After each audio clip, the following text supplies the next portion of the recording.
Maliligo na po si Blacky. Kasama niya si Anyani kasi medyo nag-uumpisa na rin yung galis ni Anyani. Kaya sinabay ko na kay Blacking maligo at nakabili na ako ng shampoo na Madre Cacao. Anorder ko sa Shopee. Salamat po sa nagbigay ng pambili. Thank you po. God bless po. Madre Cacao shampoo. 5 minutes.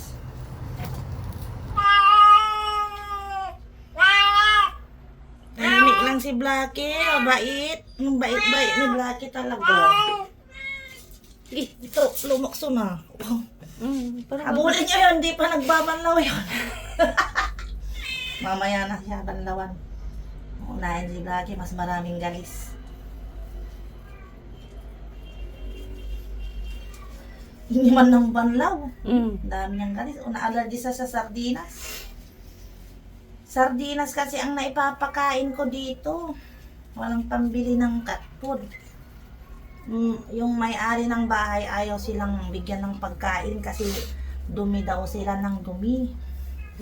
Para hindi na daw sila magdumi, wag pakainin. Kaya tinatago ko ang pagpapakain ko sa kanila. Ngayon, napaliguan ko sila kasi wala sila dito. Christmas party sila. Tamang-tama. Baka magalit pa dito sa CR. Kasi ginamit ko yung CR nila. Wag papaligo. Lalagyan na. Ano? Lagi. Sige, tagagaling ka rin. Para mawala na yung galing mo. Ay, galis. Ang sardinas. May lahi kasi to. Para hindi masyadong nakaano sa ano.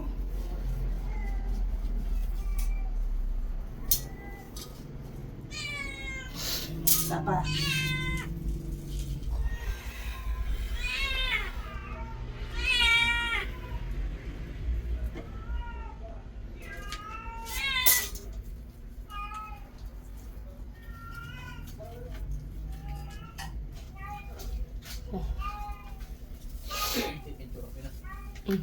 Para gumaling na si Blacky. Salamat sa nagbigay ng 500 pesos.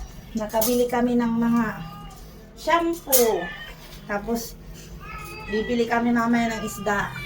Oh, thank you sa nagbigay. Sige na, Blacky. Para gagaling na si Blacky. Na.